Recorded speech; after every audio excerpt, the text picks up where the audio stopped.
사랑하는 국민 여러분, 존경하는 정세균 국회의장과 선배 동료 의원 여러분, 황교안 국무총리와 국무위원 여러분, 정의당 상임대표 심상정입니다. 추석 명절 잘 지내셨습니까? 이 자리에 계신 의원님들도 연휴 동안 많은 분들을 만나보셨겠지만 제가 만난 추석 민심은 한마디로 불안 그 자체였습니다. 누굴 만나봐도 한 목소리로 먹고 살기 힘들다 말씀하셨습니다. 고향에 계신 농민들도 쌀값 폭락으로 근심이 이만저만이 아니셨습니다. 여기에다 북핵 위협과 지진 공포가 추석 밥상에 올랐습니다. 누적된 불신에 불안이 더해져 정부와 정치권에 대한 국민들의 원성이 그 어느 때보다도 높았습니다. 국민을 편안하게 하는 것이 정치의 본령입니다만 북핵, 불평등, 지진을 포함한 환경위기 등 우리가 당면한 문제는 어느 하나도 쉬운 것이 없습니다. 더 깊이, 더 멀리 내다보는 큰 정치가 필요한 때임을 절감했습니다. 존경하는 국민 여러분, 관측 사상 최대 규모의 지진이 대한민국을 흔들었습니다. 경주와 인근 주민들뿐 아니라 온 국민이 놀란 가슴을 쓸어내리고 있습니다. 한반도는 지진안전지대다. 활성단층은 없다. 원전의 내진 설계는 충분하다. 이것이 그동안 정부가 해왔던 얘기들이었습니다. 그러나 그 어느 것도 진실이 아니라는 점이 분명해지고 있습니다. 지진은 더 자주, 더 강하게 일어나고 있습니다. 이번 지진이 발생한 양산 단층은 살아있는 활성단층이라는 점이 확인됐습니다. 가장 큰 문제는 16기에 달하는 세계 최고 원전 밀집 단지가 활성 단층 위에 놓여져 있다는 점입니다. 그동안 정부와 한수원은 활성 단층은 없다는 가정을 기초로 고리와 월성의 노원전 수명을 연장했고 신고리 5, 6호기 건설을 강행했습니다. 매우 무모한 짓입니다. 존경하는 국민 여러분, 우리 앞에 두 가지 선택지가 있습니다. 하나는 수명이 다 된 노원전을 폐쇄하고 신규 원전 건설을 중단하고 재생에너지 투자를 획기적으로 확대하는 탈원전의 길입니다. 다른 하나는 또 가만히 있으라며 제대로 된 안전대책도 없이 국민의 생명을 걸고 위험천만한 도박을 벌이는 원전 진흥의 길이 있습니다. 어느 제안이 더 과격합니까? 어느 길이 국민을 지키는 길입니까? 간곡히 호소드립니다. 2040년 원전 제로 시대를 열어가는 지혜로운 선택에 힘을 모아주십시오. 원전 정책을 재검토하고 국민 안전대책을 수립하기 위해 국회에 원전안전특별위원회 설치를 제안드립니다. 존경하는 국민 여러분, 이번 5차 핵실험으로 북한의 김정은은 핵버튼에 바짝 다가섰습니다. 한반도는 한국전쟁 이래 최대의 안보 위기를 겪고 있습니다. 북한의 핵실험은 한반도의 군사적 긴장을 높이고 동북아 안정을 위협하는 명백한 도발 행위입니다. 저와 정의당은 국제사회의 거듭된 경고를 무시하고 막가파식 도발을 거듭하는 북한을 강력히 규탄합니다. 핵으로 정권을 지키겠다는 시나리오에 해피엔딩은 없다는 점을 깨달아야 할 것입니다. 존경하는 국민 여러분, 지금 우리에게 필요한 것은 전쟁 불사와 같은 과도한 흥분이 아닙니다. 전쟁 방지와 평화체제를 향한 비상한 노력이 필요한 시기입니다. 우리 국민은 인구의 11%가 사망한 역사상 가장 참혹한 전쟁을 겪은 민족입니다. 그래서 지금 국민들이 한마음 한뜻으로 갈망하는 것은 평화입니다. 전쟁은 절대 안 된다는 것입니다. 그럼에도 북핵 실험 이후 여권 일각에서는 독자 핵무장론, 전술핵 배치와 같은 호전적인 발언이 난무하고 있습니다. 실현될 수도 없고 실현돼서도 안 되는 정치 선동입니다. 무역 규모 세계 6위의 민주국가가 고립무원의 비정상 국가처럼 행동할 수는 없습니다. 저쪽이 위상을 잃었다고 해서 우리도 그래서는 안 됩니다. 무책임한 안보 장사 즉각 중단해야 합니다. 미국 정가에서 선제 타격론이 거론되고 있습니다. 우리가 평화적 해결의 실마리를 찾지 못하면 1994년처럼 선제 타격론이 더 힘을 얻게 될 것입니다. 선제 타격은 곧 전쟁입니다. 한반도 공멸의 길입니다. 우리 국민들은 절대 동의할 수 없습니다. 한미동맹에 대한 심각한 도전이 아닐 수 없습니다. 그리스 역사가 투키디데스는 전쟁이 일어나는 이유는 전쟁이 일어날 것이라는 믿음 때문이라고 말했습니다. 우리가 전쟁을 없애지 않으면 전쟁이 우리를 없앨 것입니다. 우리는 전쟁의 충동 그리고 전쟁의 공포에 단호히 맞서야 합니다. 존경하는 국민 여러분, 이번 5차 핵실험은 북핵 저지를 위한 한국과 주변국들의 그동안의 시도가 총체적으로 실패했다는 뜻이기도 합니다. 한국과 미국의 제재일변도의 접근은 북한의 핵미사일 개발을 재촉하는 역설적 결과를 낳았습니다. 우리 정부는 늘 북한의 군사적 과학적 능력을 과소평가해 왔습니다. 마치 북한이 핵을 수중에 넣기 전에 정권 붕괴가 올 것처럼 착각했습니다. 또 기다리는 것도 전략이라는 미국의 대북 정책은 미국 외교 사상 최악의 실패라는 평가를 받고 있습니다. 북한을 변화시키는 데 역할을 기대했던 중국도 무력하기는 마찬가지였습니다. 박근혜 대통령께 요구합니다. 지금의 외교안보팀은 북한 핵실험에 대한 정보관리에 실패하고 주변국 외교에 철저히 무능했습니다. 사명감과 전문성이 충만한 전략가들로 외교안보팀을 전면 개편하십시오. 존경하는 국민 여러분, 핵시대의 문턱에서 지금 우리가 집중해야 할 것은 한반도의 긴장 완화와 북한 핵 동결이라고 생각합니다. 이를 위해 두 트랙의 접근이 필요합니다. 우선 북핵 동결을 목표로 한 신페리 프로세스를 적극 추진해야 합니다. 강압이냐 포용이냐의 이분법을 넘어서야 합니다.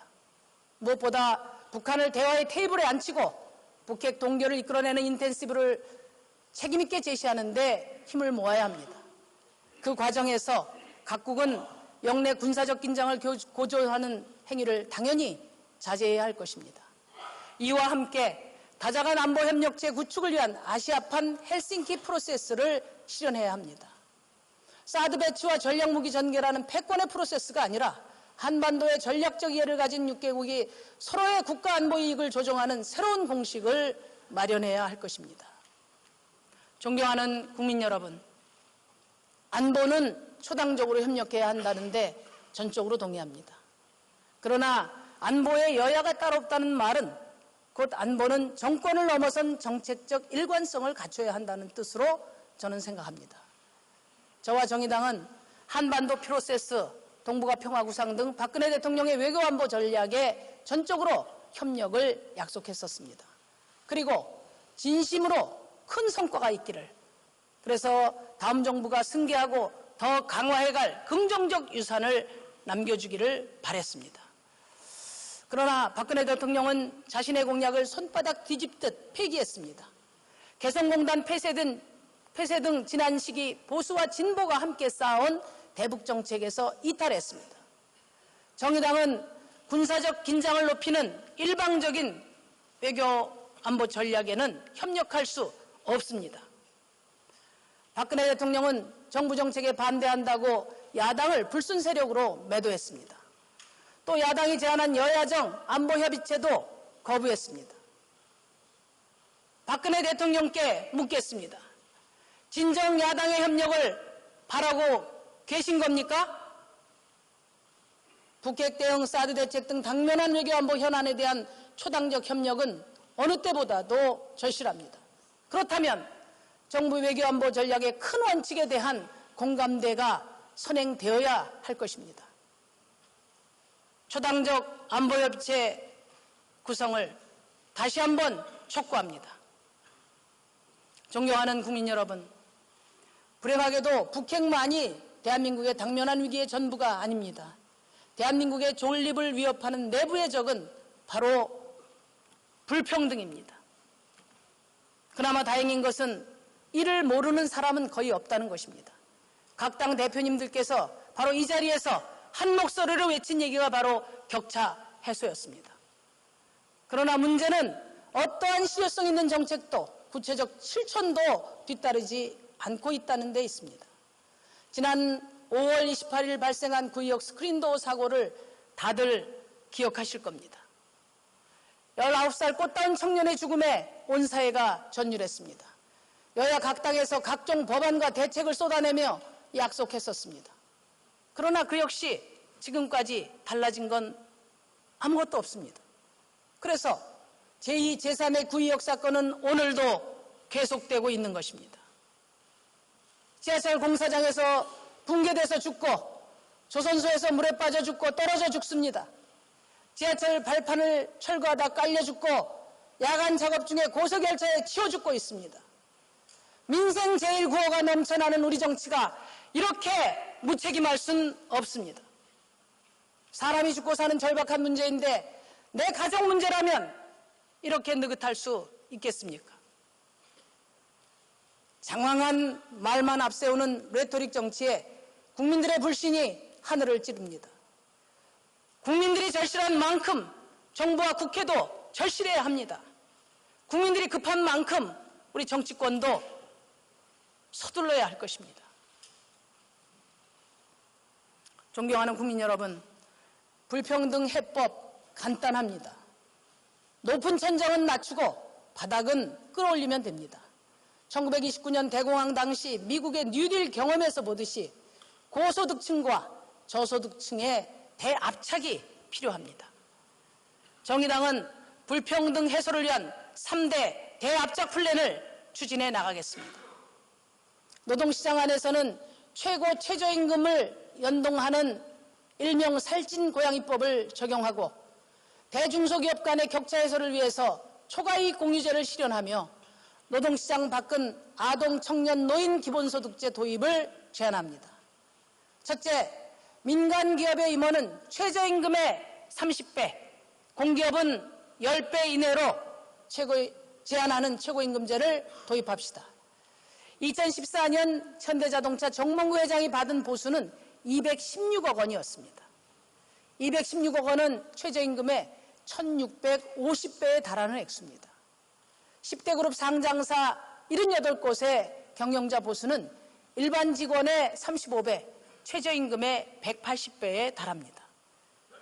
그런데도 최저임금 인상 요구는 매년 좌절돼 왔습니다. 재벌기업은 뒤로 숨고 중소영세 상공인들을 앞세웁니다. 그러나 정부가 최저임금의 진정 의지가 있다면 중소영세 상공인들의 지불 능력을 뒷받침할 강력한 경제민주화 정책을 병행 추진했을 것입니다. 그래서 최고임금과 최저임금의 연동이 필요합니다. 고통분담은 상위 1%에서 먼저 시작되어야 합니다. 불평등의 문제를 키운 장본인들이 결자 해지해야 고통분담도 사회적 대타협을 위한 논의도 실질적으로 가능해질 것입니다. 2008년 금융위기 이후 탐욕스러운 CEO의 과도한 임금을 제한하는 것은 글로벌 스탠다드가 되었습니다. 지금 국민들은 우리 정치권이 적정한 소득 분배를 위해 강력히 나서줄 것을 열망하고 있습니다. 최고임금제를 도입해 불평등 해소의 첫발을 내디딜 수 있도록 이 자리에 계신 의원 여러분들의 전폭적인 동참을 호소드립니다. 두 번째, 기업 간 격차 해소를 위한 초과이익 공유제를 실현합시다. 2015년 30대 대기업의 사내유보금은 710조 원을 넘어서고 있습니다만 중소기업은 늘 허덕이며 영세 자영업자는 생존의 기로에 처해 있습니다. 대기업에 비해 중소기업 노동자들은 절반의 임금밖에 받지 못하고 있습니다. 대기업의 독식구조를 깨지 않고서는 소득 불평등은 기대하기 어렵습니다. 초과이익 공유제는 대중소기업이 함께 노력해서 전체 파이를 키우고 공정하게 분배해서 중소기업이 기술개발, 사업 확장, 고용 안정을 꾀하도록 하는 방안입니다. 그동안 상생, 협력, 동반 성장 등 정치적 수사들은 많았습니다. 그러나 기업의 양극화 현상은 더욱 심화됐습니다. 초과이익 공유제는 이미 정치권에 충분히 공유되어 있다고 생각합니다. 20대 국회에서도 여야 의원님들이 관련 법안을 많이 제출해 주셨습니다. 이번 국회에서 초과이익 공유제를 반드시 실현해서 대중소기업 양극화 해소의 원년으로 삼읍시다. 셋째, 아동, 청년, 노인 기본소득 도입을 제안합니다. 존경하는 국민 여러분, 지금까지 기본소득에 대한 논의는 주로 진보 진영에서 진행되어 왔습니다만 김종인 전 더불어민주당 대표께서 지난 대표연설에서 거론한 이후 우리 정치권에서도 논의가 시작되고 있습니다. 기본소득 때는 저출산 고령화 문제를 넘어 4차 산업시대를 대비하며 신뢰를 바탕으로 중복지로 나가는 대안 중에 하나입니다. 그렇지만 전면적 실시에는 막대한 예산이 들기 때문에 충분한 사회적 공감대가 형성되어야 합니다. 그래서 저는 현행 사회복지제도 강화와 함께 이미 사회적 공감대가 형성되어 있는 아동, 청년, 노인을 대상으로 한 기본소득을 부분적으로 우선 실시할 것을 제안드립니다. 아동은 0세에서 5세부터, 청년은 19세에서 24세부터, 그리고 65세 이상 노인들에게 기본소득을 제공하는 것을 1단계로 시작을 해봅시다. 더 나아가서 노동소득이 온전히 보장되지 못하는 농민, 장애인, 문화예술인들에게도 단계적 확대 적용을 검토해 볼 수 있을 것입니다. 사실 기본소득은 이미 부분적으로 실행되고 있는 정책이라고 할 수 있습니다. 모든 노인에게 20만 원씩 기초연금을 지급하겠다는 약속이 있었고 여야를 막론하고 아동수당의 필요성도 제기되고 있습니다. 이재명 성남시장의 청년배당도 기본소득 정신에 입각한 것입니다. 또 작지만 농가 직불금을 기본소득 형태로 지급하겠다는 안희정 충남도지사의 발표도 있었습니다. 우리 가정에는 대부분 아동, 청년, 노인이 있습니다. 그래서 아동, 청년, 노인의 기본소득은 중산층 대부분이 그 혜택을 보게 될 것입니다. 수십조를 쏟아부어도 해결되지 않는 저출산 문제에 무엇보다 효과적입니다. 가난한 청년들에게 귀중한 시간과 기회를 제공하게 될 것입니다. 결국 내수와 중산층을 살려 경기 침체에 빠진 한국 경제에 새로운 길을 열게 될 것입니다. 존경하는 국민 여러분, 선배 동료 의원 여러분, 지금 국민들이 요구하는 정치개혁의 핵심은 불평등을 해소할 수 있는 정부와 국회를 만들어달라는 것입니다. 지금도 소수를 위한 기득권 정치는 여전히 잘 작동하고 있습니다. 이제 가난한 사람들과 눈을 맞추고 두 손 꼭 잡아주는 정치가 절실합니다. 내년은 대통령 선거가 있는 해입니다. 불평등 해소, 북핵 대응 등 막중한 시대적 과제가 걸려있는 선거입니다. 무언칙한 후보 단일화나 낡은 합종연행에 맡겨둘 수 없습니다. 정권 창출을 통해 시대 정신과 국민 통합을 온전히 실현하고자 한다면 다원성을 존중하고 책임 정치를 강화하는 결선 투표제 도입에 적극 나서야 합니다. 김영란법이 청년 사회를 향한 문을 활짝 열었듯이 결선 투표제 도입은 한국 정치의 이념적 지평을 넓히고 타협과 협력의 선진 정치를 이루는 전기가 될 것입니다. 존경하는 국민 여러분,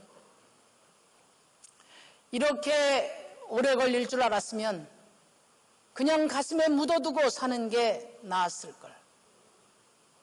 일본군 위안부를 세상에 알렸던 김복동 할머님의 말씀입니다. 참으로 가슴이 미어지는 말씀입니다. 박근혜 대통령께 단도직입적으로 묻겠습니다. 소녀상 이전을 요구하는 아베에게 그럴 수 없다. 왜 단호히 말하지 못하는 것입니까? 박근혜 정부가 완벽하게 해결하지 못했다고 이러는 거 아닙니다. 5년짜리 한시적인 정부가 역사를 이래라 저래라 할 수 없습니다. 못하면 놔두라는 것입니다. 위안부 합의는 최종적이기도 불가역적일 수도 없습니다. 존경하는 선배 동료 여러분, 존경하는 정세균 국회의장님, 이 자리를 빌어 한 가지 제안을 하고자 합니다. 이 국회에 소녀상을 세웁시다. 소녀상은 한일 시민 모두에게 반인륜적 전쟁 범죄를 기억하게 하는 살아있는 역사책입니다. 미래의 일본 지도자가 소녀상 앞에 무릎을 꿇을 때 비로소 위안부 문제는 매듭지어질 수 있을 것입니다. 경청해 주셔서 감사합니다.